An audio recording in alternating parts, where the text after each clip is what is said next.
Perkenalkan, nama saya Pandai Putu Aisuci Naryani dengan NIM 1817051228 dari kelas 5H Prodi S1 Akuntansi.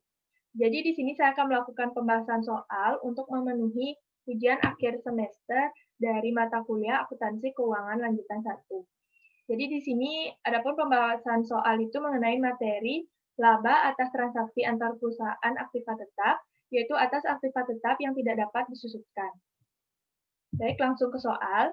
Jadi Bima Company adalah anak perusahaan yang dimiliki 80% oleh Giant Company pada tanggal 1 Januari 2015.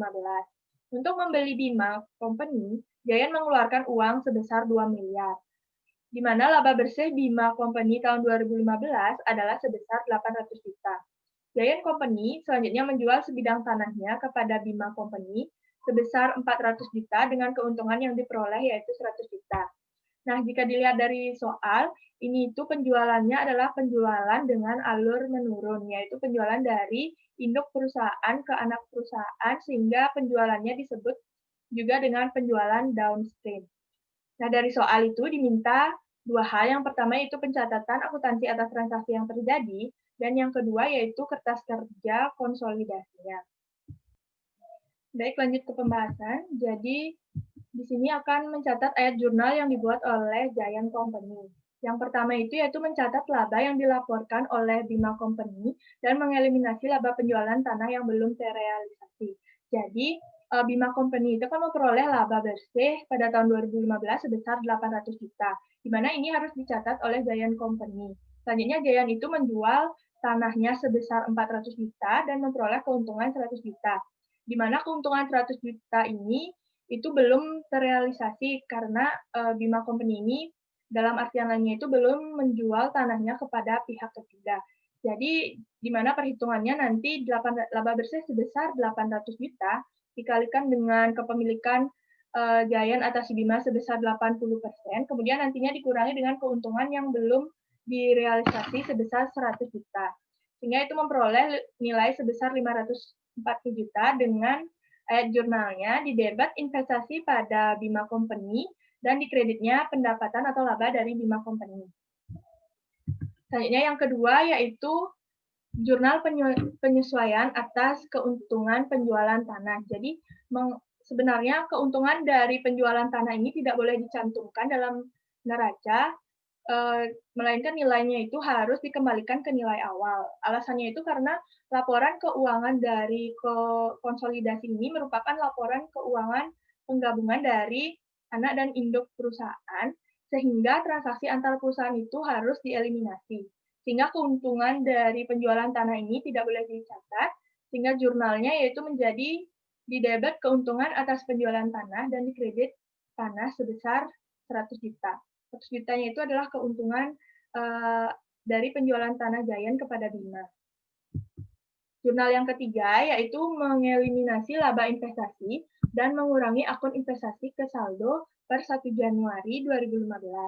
Nah, jadi salah satu syarat dari penjualan downstream itu adalah tidak mengakui akun-akun resiprokal. Nah, akun-akun resiprokal ini adalah akun-akun atau transaksi yang bersilangan antara induk dan juga anak perusahaan. Sehingga di sini untuk laba dan juga investasi itu harus dikembalikan lagi ke nilai awal, di mana nilainya itu sesuai pada jurnal yang pertama, sehingga untuk akunnya tinggal dibalik, yaitu di debit menjadi laba dari Bima, dan di kredit menjadi investasi pada Bima sebesar 540 juta. Kemudian jurnal yang keempat yaitu mencatat yang namanya hak minoritas. Nah, jadi hak minoritas ini yang diakui itu adalah hak minoritas atas laba, di mana hak ini harus diakui, di mana nantinya ini berpengaruh terhadap laporan keuangan konsolidasi, di mana sesuai dengan soal bahwa Giant itu memiliki kepemilikan hanya 80% atas Bima, sehingga sisanya sebesar 20% ini menjadi yang namanya hak minoritas dari Bima, sehingga perhitungannya yaitu 20% dikalikan dengan laba bersih sebesar 800 juta. Untuk akunnya, beban hak minoritas di debit, dan kreditnya yaitu hak minoritas sebesar 160 juta. Kemudian yang terakhir yaitu jurnal mengeliminasi jumlah resiprokal ekuitas dan investasi, di mana nantinya dapat menetapkan yang namanya hak minoritas awal. Jadi di sini untuk nilai-nilainya akan langsung saya jelaskan bersamaan dengan kertas kerja konsolidasi. Baik, jadi di sini adalah kertas kerja konsolidasi dari Giant Company dan perusahaan anak untuk tahun yang berakhir, yaitu 31 Desember 2015. Ini saya juga cantumkan jurnal yang ada pada PowerPoint tadi, untuk memudahkan nanti yang namanya penyesuaian dan eliminasi. Jadi di sini untuk nilai-nilainya, itu pasti akan tertera pada soal. Jadi yang pertama yaitu laporan laba rugi, di mana penjualan yang dimiliki oleh Giant dan Bima itu yaitu sebesar 3 miliar dan juga 1 miliar 800 juta. Kemudian selanjutnya laba dari Bima. Nah, nilai ini diperoleh dari jurnal yang pertama tadi, yaitu investasi pada Bima, dan pendapatan dari Bima sebesar 540 juta. Nah, di sini laba dari Bima dimasukkan pada bagian Giant Company sebesar 540 juta. Kemudian keuntungan penjualan tanah yang tadi sebesar 100 juta. Kemudian di sini Giant dan Bima itu memiliki masing-masing beban sebesar 2 miliar dan 900 juta. Sehingga diperoleh laba bersihnya untuk Giant Company 1 miliar 640 juta dan untuk Bima Company sebesar 900 juta. Selanjutnya menghitung yang namanya laba ditahan. Jadi di sini Giant memiliki laba ditahan sebesar 1 miliar 160 juta, sementara untuk laba ditahan Bima sebesar 500 juta. Kemudian ini nantinya laba ditahan dijumlahkan dengan laba bersih ini, sehingga memperoleh yang namanya laba ditahan 31 Desember sebesar masing-masing 2 miliar 800 juta dan 1 miliar 400 juta. Selanjutnya ke neraca. Jadi di sini di Giant Co dan Bima Company ini memiliki masing-masing aktiva lancar sesuai dengan nilai yang ada di sini. Kemudian untuk tanahnya tadi yang dijual dari Giant ke Bima sebesar 400 juta.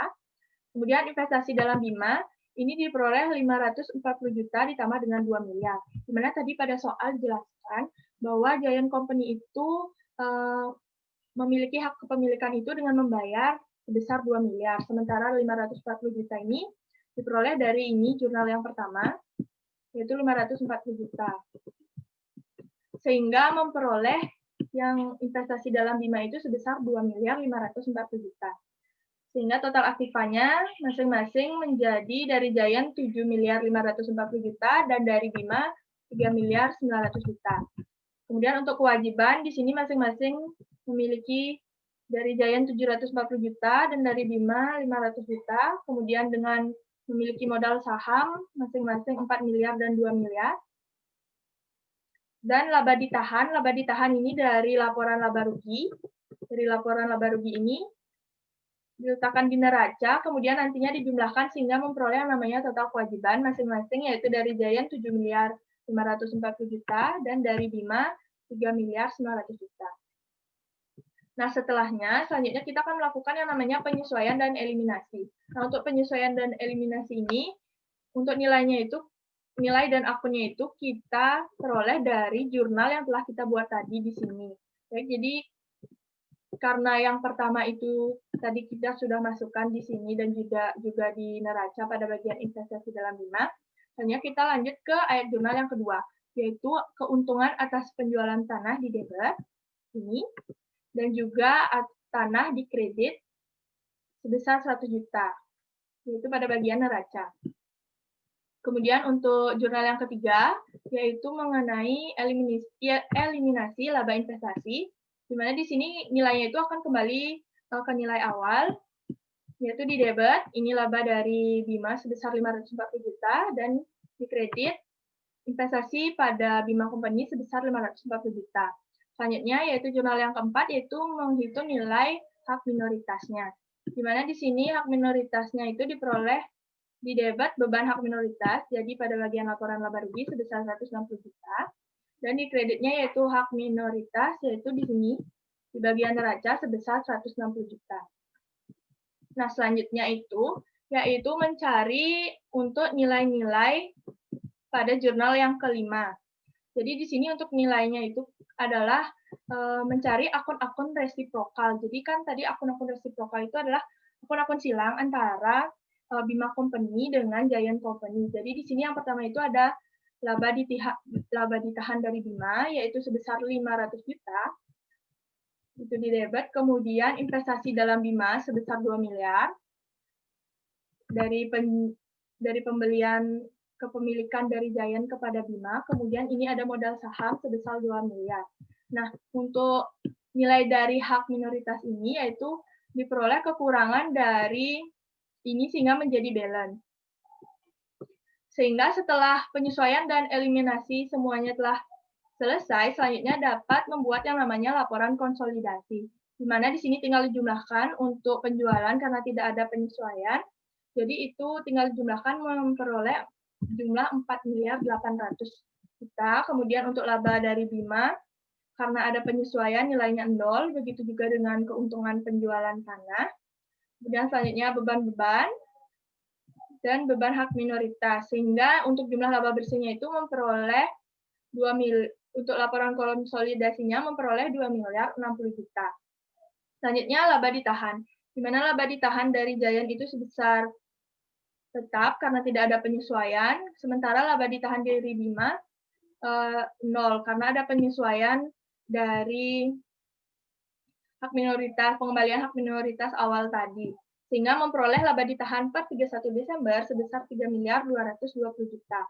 Hanya pada bagian neraca, laporan konsolidasinya, yaitu di mana di sini aktiva lainnya tinggal dijumlahkan, memperoleh 8 miliar 820 juta, kemudian untuk tanah dikembalikan ke awal atau dikurangi dengan keuntungannya karena belum terrealisasi, sehingga harga pokoknya menjadi 300 juta. Kemudian untuk investasi dalam Bima 0, setelah adanya 2 penyesuaian, yaitu dari jurnal yang pertama dan jurnal yang terakhir, dan sehingga total aktifanya menjadi 9 miliar 120 juta. Dan selanjutnya, pada bagian kewajiban, di sini sama, yaitu tinggal dijumlahkan. Kemudian untuk modal sahamnya, karena ada penyesuaian dari Bima, sehingga nilai akhirnya 4 miliar. Kemudian untuk laba ditahan dijumlahkan dengan nilai akhir 3 miliar 220 juta. Dan untuk hak minoritas, di mana di sini hak minoritas atas laba 160 juta dijumlahkan dengan hak minoritas nilai awalnya yaitu 500 juta, yaitu memperoleh 660 juta. Ini dijumlahkan bagian kewajiban, memperoleh total kewajiban setelah konsolidasi itu sebesar 9 miliar 120. Nah, ini untuk nilai total kewajiban dengan total aktiva itu sudah sama.